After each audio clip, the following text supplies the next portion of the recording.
আমরা সবাই জানি যে 1 ইঞ্চি সমান 1 ইঞ্চি সমান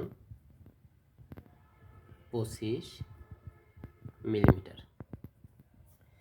কিন্তু যদি আমরা শর্টকাটে 1 এর 16, 3 এর 8,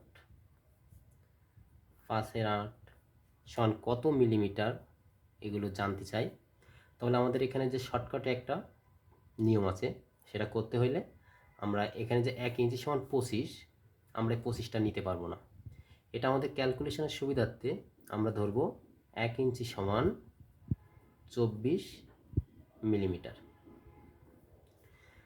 1 ইঞ্চি সমান 24 মিলিমিটার যদি আমি ধরি, তাহলে কিন্তু আমাদের যে 1 60 বা 38 বা 58 এইটার যে মান আসবে এটা কিন্তু ভুল হবে না। এটা ওই সমাধানের কাছে যাবে যেটা 25 মিলিমিটার ধরলে যে রেজাল্টটা আসতো এটা সেটার কাছাকাছি যাবে, বাট একেবারে অ্যাকচুয়াল হবে না। কিন্তু আমরা যদি 24টা নেই, তার সুবিধা হলো আমাদের ক্যালকুলেশনের। 25 নিলে এটার অনেক পয়েন্ট চলে আসে। যেমন আমি দেখাচ্ছি যে আমি যদি এখানে নেই যে আমি প্রথমে 24, আচ্ছা আমাদের সুবিধার্থে আমরা 24 নিলাম, 24 মিলিমিটার। এখন এটাকে যদি আমি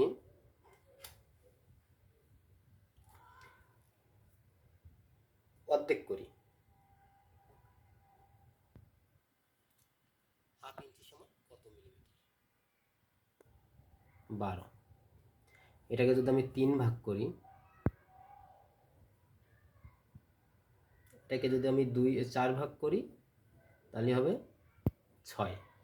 মানে এটা 24টাকে যদি আমি অর্ধেক করি তাহলে 12, এটাকে যদি আমি 4 ভাগে ভাগ করি তাহলে 6, 4 ছক 24। কিন্তু যদি এটাকে আমি 25 ধরে ক্যালকুলেশন করতাম তাহলে আমার এখানে আসতো 12.5, এখানে আসতো 12.5 এবং এখানে আসতো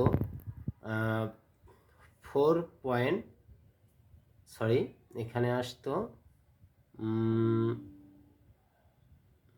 6.25।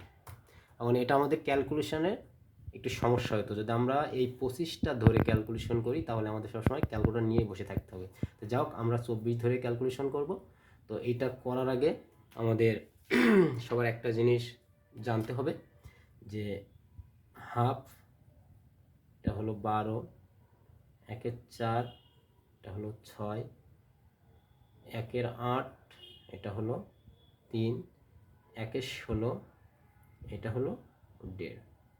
তা এই 4টা মান যদি আমি জানি যে 2 সমান 12, 4 সমান 6, 8 সমান 3, 16 সমান 1.5, তাহলে আমরা খুব সহজে অ্যান্সারটা পেয়ে যাব। এখন আমি যদি বলি যে 5.8 সমান কত